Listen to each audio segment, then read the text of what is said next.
არ ვიცი, მე ვარ გამიცდილებული. თქვენ ამ პროცესში არ ხართ საერთოდ. ჩვენ გარკვეულ საუბრებში ვართ, რაც გვითქვამს. ნახეთ, ისევ და ისევ თავარი არის ერთიანი შეჯერებული სტრატეგიული ხედვა.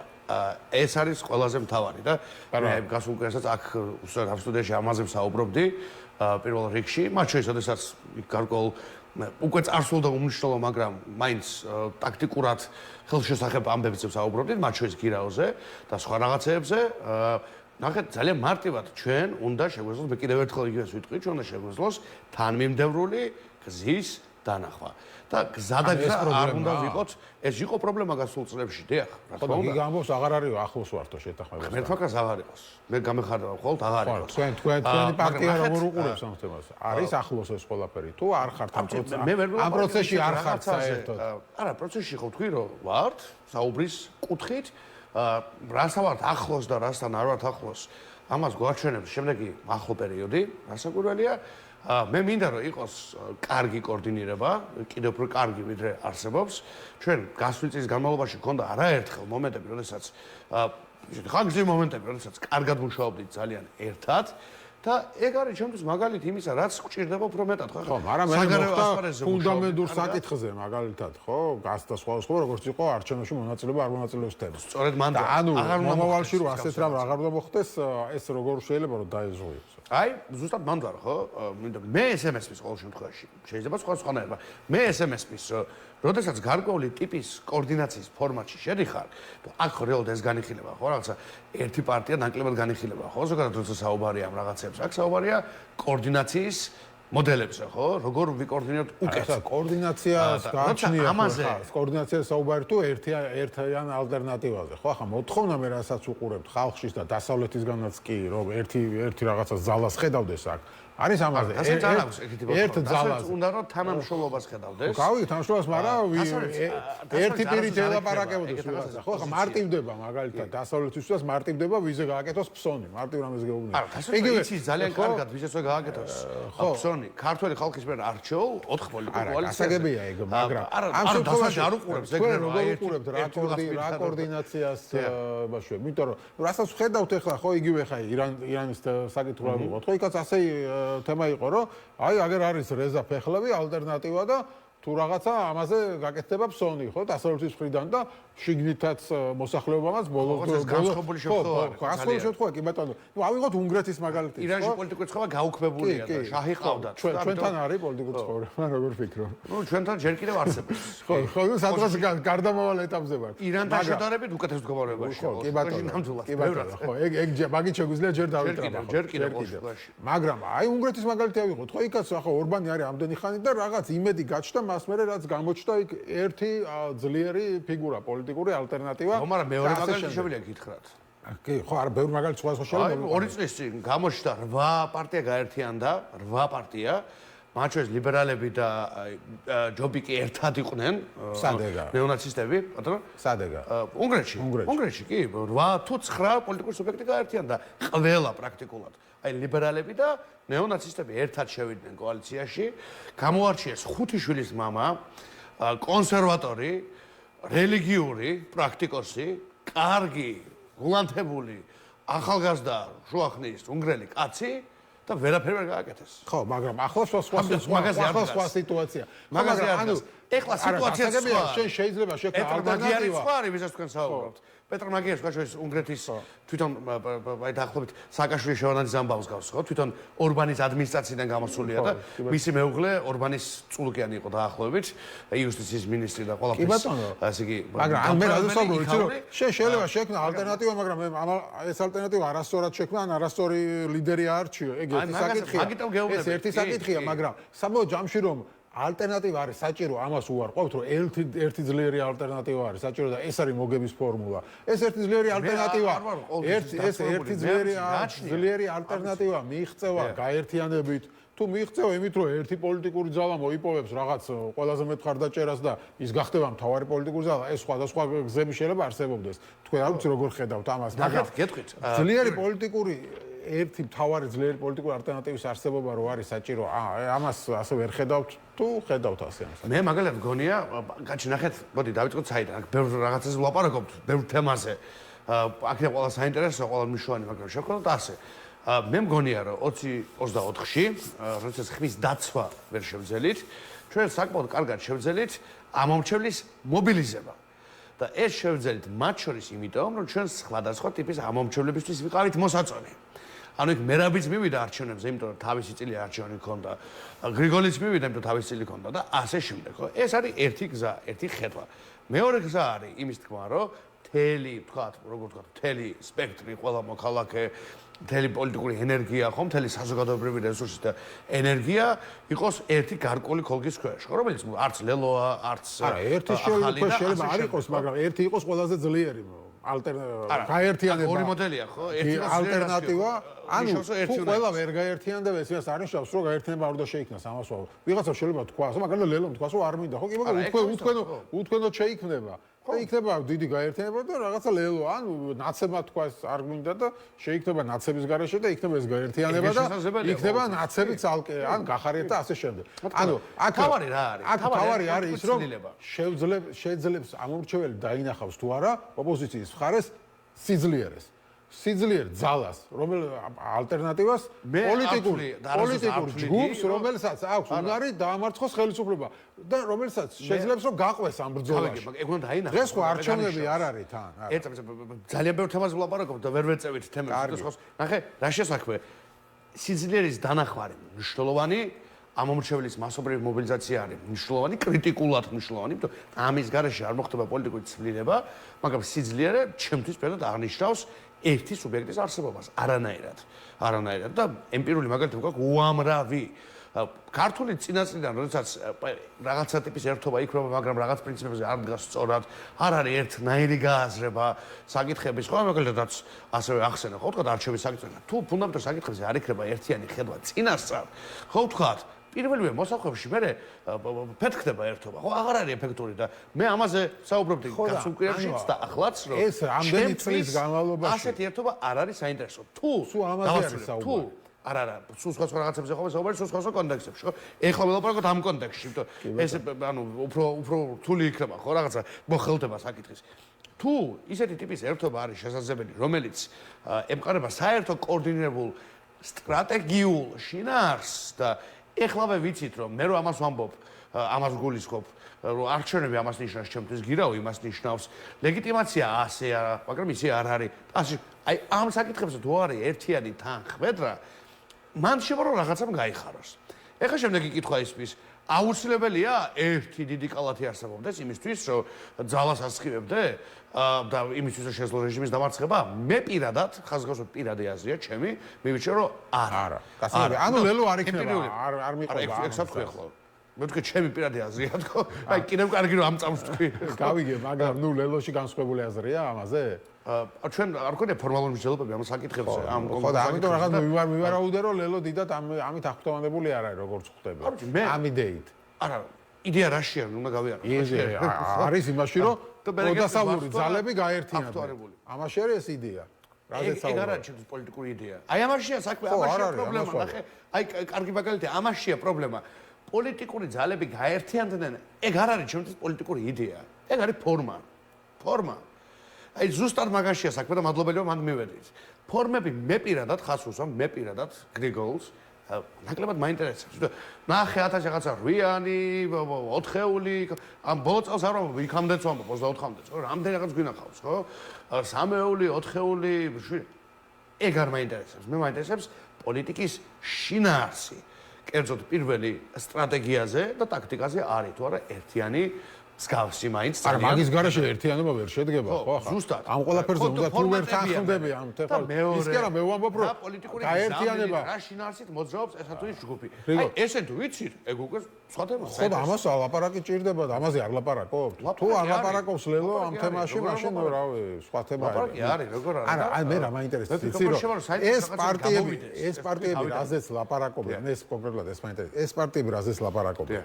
ამ ერთიანობაზე ამ ერთიანობის ფორმატთან დაკავშირებით ლელო ამათ ლაპარაკება თუ თქვენ გაქვთ სხვა სტრატეგია და ამ მარტო კოორდინაციაზე და რაღაც ამაზე ასეთ ურთიერთობაზე ხართ თანახმად აი ეს მაინტერესებს მესმის კი ამ კონსულტაციებში თქვენ ხართ თუ არ ხართ თუ სხვა გზა გაქვთ ასე ვთქვათ საუბრები მიმდინარეობს ეს მე თავიდანვე ვთქვი ჩვენ რა გზას არ უნდა გქონდეს, ჩვენი მიზანი არის ერთი და იქნება ერთი, რა ფორმატებით, რა საერთო თუ არასაერთო გზებით ვივლით განგრძობითად ამ მიზნისკენ, ამას გვაჩვენებს ძალიან ახლო მომავალი, მაგრამ საუბარი ამ ყველაფრის ირგვლივ არსებობს, ეს თავიდანაც ვთქვი, ძალიან მნიშვნელოვანი გონია ჩვენ ის, რომ ქართულ ხალხს გქონდეს იმისი რწმენა და ძალიან მყარი ცოდნა, რომ პოლიტიკური ძალაუფლება იქნება საიმედო ხელში, როდესაც ქართული ოცნება აღარ იქნება ხელისუფლებაში, ძალიან მშვენიერ და ქართულ დღეს, როდესაც პარლამენტში შევა ეროვნული ძალები, გააუქმებენ მავნებელ კანონებს,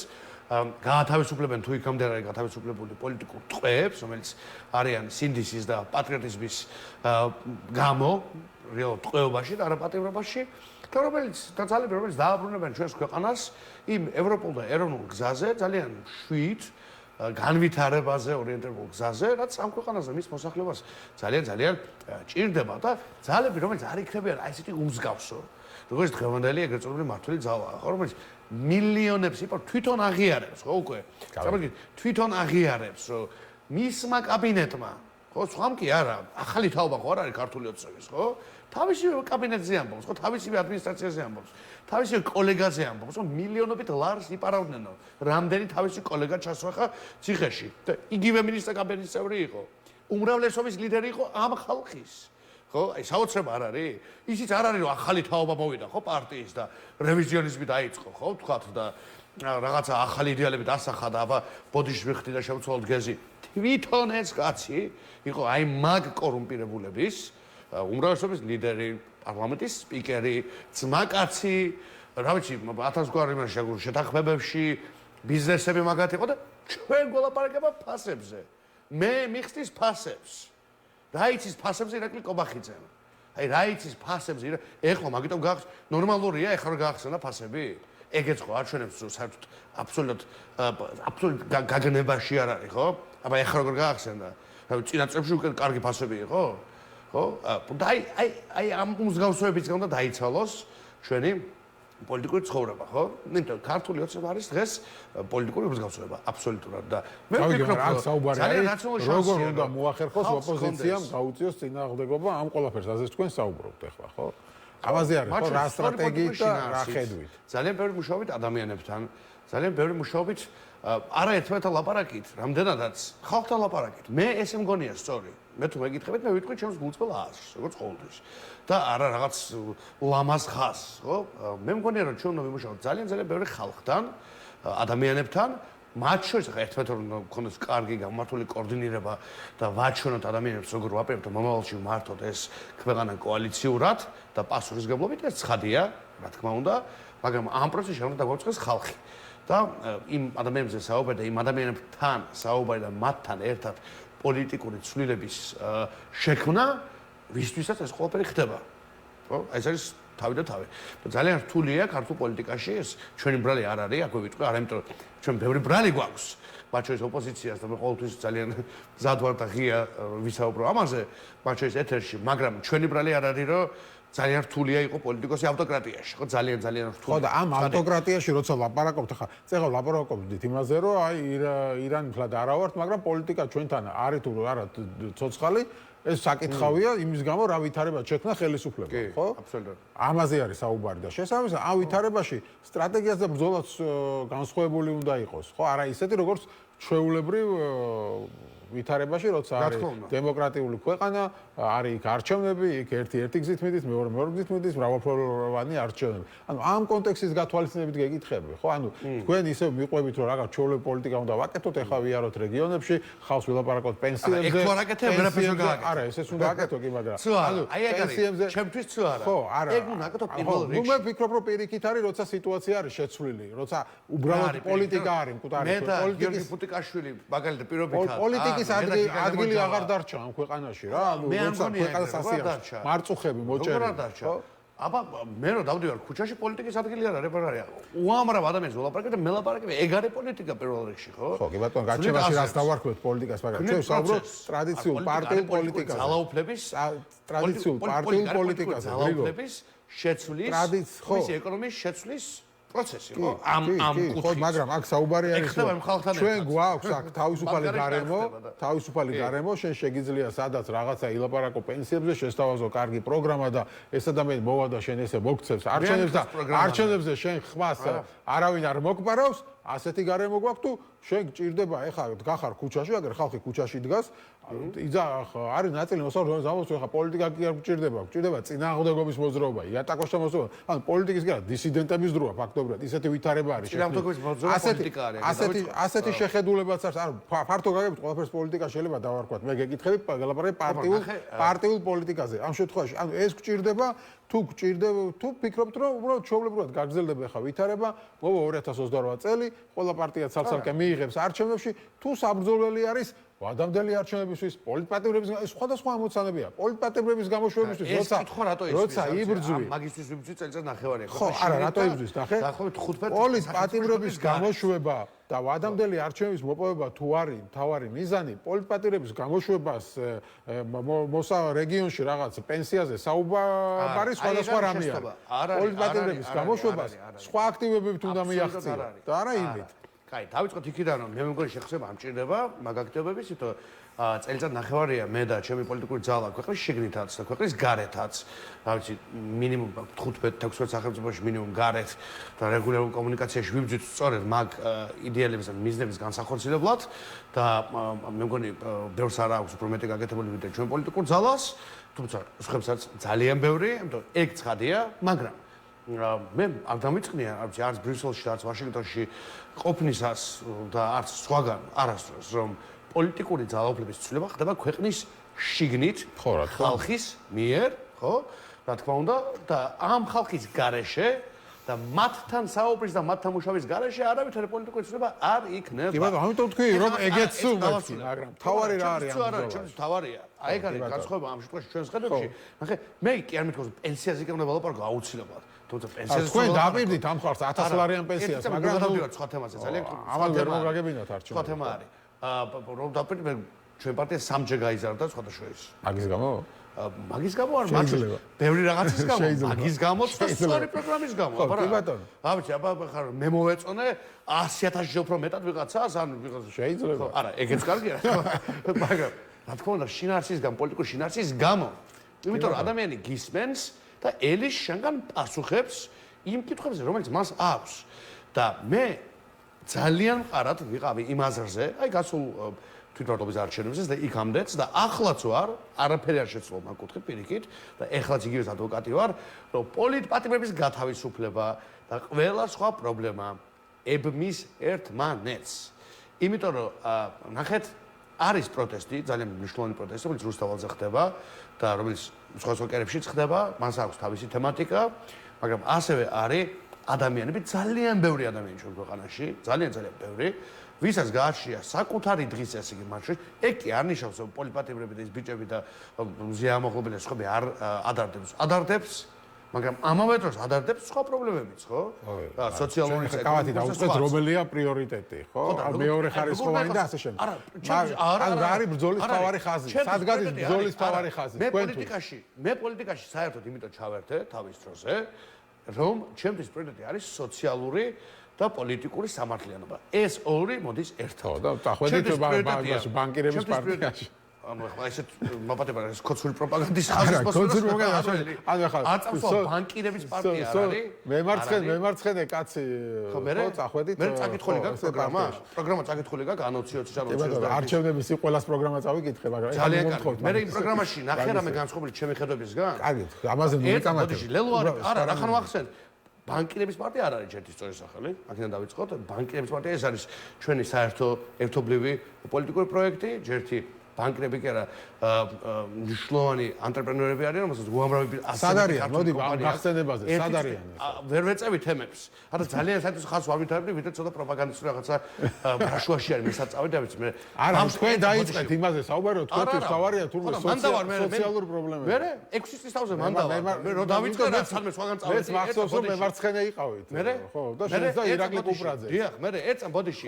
ლელო არის ცოტა უცნაური იყო. ხო და ძალიან არასწორი მაშინაც კი. ძალიან არასწორი იყო თუ უცნაური იყო, რატო? უცნაური. და გეტყვი რატო? მოგახსენებ რატო? პირველი ლელო არის ის პარტია, რომელიც პირველი პარტია, რომელიც ბავშვთა შიმშილზე მეთოდურად ალაპარაკდა, ჯერ კიდევ 2020 წელს და ეგ ჩემი და ირაკლის მთაწმინდის კამპანიაში ერთ-ერთი მთავარი თემა, ანუ თანმიმდევრულობა ადგილზე არის. ჩვენ ვართ პარტია, რომელიც ეკოლოგიურად სწორ და მდგრად განვითარებაზე საუბრობს, რომელიც თანასწორ უფლებიანობაზე საუბრობს, რომელსაც 2020-ის ეკონომიკურ პროგრამაში ჯერ კიდევ რომელშიც წყაშეში ჩემი როლი საერთოდ ყოფილა, საერთოდ არ ყოფილა მაგ ეკონომიკურ პროგრამაში ჩემი როლი. ძალიან ძლიერი, ძალიან სწორი განმავითარებელი ფილოსოფია ქონდა, რომელიც მოქალაქის კეთილდღეობას და ეკონომიკურ თავისუფლებას უხამებს ერთმანეთს. ამიტომ მე რო წავედი ლელოში, ძალიან სწორი გამიკეთებია 6 წლის თავზე შემიძლია გითხრა. კარგი. და ლელო არის ძალიან კარგი სოციალური დოქტრინის მატარებელი პოლიტიკური ძალა. და თუ ამ რაღაცებზე მემარცხენე პოლიტიკური ძალა არ არის, ხო? არა, ცენტრისტული ძალა იყო. ამაზე ლაპარაკობთ ახლა, ხო? მემარცხენე პოლიტიკური ძალა არის, აგერ ხო, ახლა ვახუშტი მენაბდემ და სხვებმა შექმნეს. ის არის მემარცხენე მომართვა. ამ ჩვენს არგუმენტად რა შუაში არაფერ შუაში არ არის, კაცო. ხო, რა იდეალებსაც მე ვიცავდი, იგივე იდეალებს იცავს ლელო 6-ვე წელი. ასე რომ ძალიან სწორად გასავსვალ, მაგრამ მემარცხენეობა ხო ცოტა სხვა რამეა და თქვენს ხო მემარცხენე მემარცხენეობას ასაუბრობ თუ რა შუაში. არა, უბრალოდ ამ თემას აღარ შევეხეთ. არა, მაგ თემას არ შევეხეთ, შემითხარი სხვა რაღაცა. სხვა ფრაზა, რომელსაც გიპასუხე და ვაჩვენე საზოგადოებას არანაირ შემთხვევაში არა, მე რო მემარცხენე იდეები მქონდა, ვითომ ასე არანაირად წეში არ ყოფილა არც ერთი დღე, მაგრამ ეს ხო ამისთვის ხო ეს ხო არ ყოფილა ჩვენ საუბრის თავარი თემა. გადაუხვია. თავარი თემა, ხო, თუმცა საინტერესო გადახვევა იყო. ჩვენ საუბრის თავარი თემა ის იყო, რომ სოციალურად და პოლიტიკურად სამართლის ეგ არის ჩემთვის მიზანი. ეს გულისხმობს რას, რომ არც ზიამაყობელი უნდა იყოს ციხეში, არც პოლიტპატრიოტები უნდა გვყავდეს, არც ქვეყნის კონსტიტუცია უნდა იყოს ადამიანის თავზე დახეული და არც ღატაკი არ უნდა იყოს და სიცივის არ უნდა ეშინოდეს. ყველაფერს ერთად გულისხმობს შემთვის და შენ გინდა რომ წავიდე სადღაცას და ველაპარაკო მარტო ერთ ნაწილზე, რატო? არა, მარტო არა. ხო, აბა, პრიორიტეტი რა არის თქვენთვის თქო? ჩემთვის პრიორიტეტი არის სამართლიანობა. და სამართლიანობა ნიშნავს იმასაც, რომ არც მზია უნდა იყოს ამ დღეში, არც ემიგრაციაში უნდა გარბოდეს ხალხი, არც შუგტარი დედები არ უნდა იყინებოდნენ გარეთ შვილების საფლავებზე და პროკურატურასთან, არც ყოველ მეოთხე ბავშვი არ უნდა შიოდეს და არც მოხუცია უნდა იყოს ამ დღეში და ამ ჭაობში არ უნდა ვიყოთ. ეგ არის ჩემთვის სამართლიანობა და საღი აზრი და კიდევ ერთხელ ვიტყვი, რომ აქედან არც ერთი საკითხი არ არის უფრო პრიორიტეტული და უფრო ნაკლებად ყველა არის ეროვნული მშობის საკითხები. დემოგრაფია რო გვაქვს საშინელ მდგომარეობაში და ამ ქვეყანაში არაბებს რო ჯლიგინ გადაეცემა 9 მილიონი კვადრატი, ეგ ნაკლები მშობის საკითხია? აბა გონიაში ვკითხოთ ხალხს, ან სხვებს. და მე მაგას ვაფრო ბიძინა ივანიშვილი მარტო ერთი თემით არ შეიცვლება, მით უმეტეს მარტო პროტესტის 2-3 თემით. ეგ მნიშვნელოვანია, მაგრამ მარტო მაგით ვერ შეცვლი. და თუ გვინდა შევცვალოთ, უნდა ვიყოთ კომპლექსურები, ხო? ფართოს მაგას ვამბობ მთელი ეს დრო. ეს არ გამორიცხავს კომპლექსურობას, პრიორიტეტის არჩევა არ გამორიცხავს კომპლექსურობას. სამართლის სახელმწიფო. ნუ ვიდავებთ ამაზე. ამ სამართლებაზე ლაპარაკები უამრავ ადამიანს ყოველკვირა. ხო, ბოლოს უბრალოდ მიპასუხეთ აი ამ კითხვაზე, თქვენი ლიდერები არ ჩანან. პამუკა ხაზარაძე და ჯაფარიძე და სად არიან ისინი? ბევრი რაღაცა ჭორი გაჩნდა, კითხვები გაჩნდა, ზოგადად თქვა რომ ქვეყნიდან წავიდნენ. სად არიან? არიან ისე პოლიტიკაში თუ არ არიან? გასაგებია, მამუკა ხაზარაძე პარტიის თავმჯდომარე, ისეთ აქტიურად არის ყველა პროცესში, ცხადია, ყველა ჩვენს დისკუსიაში, ყველა გაცვლა-გამოცვლაში ჩართული, როგორც თუმცა ქვეყანაში არ არის როგორც ხო ამ ეტაპზე. ქვეყანაში ხან ვართ ხოლმე, ხან არ ვართ ხოლმე, ბევრი სხვა საქმე არის ქვეყნის შიგნით და ქვეყნის გარეთაც და მე ანუ თავარი არის ის, რომ მამუკა არის აბსოლუტურად აქტიურად ჩართული ყველა შიდა და მნიშვნელოვან პროცესში, ისევე როგორც ბადრი ჯაფარიძე, რომელიც არის ძალიან აქტიურად ჩართული. და ხო, ვაგრძელებთ ბრძოლას, იგივე რწმენით, იგივე სიყვარულით. თუმცა ეთერებიდან გაქრნენ ეს ადამიანები, ხო ბოლო დროს რა. ახლა თუ ეთერების სიხში მე მგონი ძალიან ხშირად ყოფილი ზოგადად ვამუკამ და ბადრიმ ძალიან დიდი ხანია. არა, მე მაინტერესებს ერთი პარტიის ლიდერი გვყავს უკვე, რომელიც ფაქტობრივად ემიგრაციიდან მართავს პარტიას. მე გულისხმობ გახარიას და მე ვცდილობ იმის გარკვევას, რომ კიდე ხო არ გაჩნდა ახალი პარტია, რომლის ლიდერიც ასევე ემიგრაციიდან აპირებს მართოს პარტია. მარტივად რო ვიკითხოთ. ჯეთი დავიწყებ იქიდან, რომ ჩვენ ვართ ძლიერი პოლიტიკური გუნდი და ეგ სწორედ მამუკა ხაზარაძის და ბადრი ჯაფარიძის სწორი ფილოსოფიის დამსახურებაა, რომ ეს ჩვენ არ ვართ რაღაცა იერარქიული პირამიდა, რომელიც რაღაცა ბელადებზე დგას, ჩვენთვის არის უძვირფასესი პიროვნება, ჩვენი თავმჯდომარე და უძვირფასესი კოლეგა და კარგი მეგობარი და ჩვენი თანაგუნდელი და რა თქმა უნდა ის არის ჩვენი თავმჯდომარე, მაგრამ ეს არ არის ბელადომანიაზე აგებული პოლიტიკური გუნდი. ამ პოლიტიკურ გუნდს და ეს ჩვენ დავადასტურეთ, მიხარია, როდესაც ისინი პატიმრობაში იყვნენ და იყო კრიტიკული მომენტები, როდესაც მათთან კონსულტირება ვერ შევძელით, ისე მოგვიხდა ძალიან კრიტიკულ საკითხებზე ყველა სახსოვს პოზიციის დაფიქსირება. ვერ შევძელით, თქო ციხეში შაბათკრეს თქო ვერ შედიოდნენ. ჩვენ ეს გავაკეთეთ, იმიტომ რომ ჩვენ ვართ ღირებულებებზე აწყობილი პოლიტიკური გუნდი. ვიცით რა გვინდა, ვიცით ეს ქვეყანა როგორი უნდა იყოს და განვიხილოთ იმისა, ვინცად ვიქნებით რომელ კონკრეტულ კვირაში, რომელ კონკრეტულ მომენტში ეს გუნდი არის აქ და იქნება აქ და აგრძელებს, რა თქმა უნდა, შრომას და ბრძოლას საქართველოსთვის. და ამ პროცესის განუყოფელი ნაწილი არის მამუკაც, ცხადია, ბადრიც, გრიგოლიც, ირაკლის თავსაც, გიორგის და ყველა სხვა.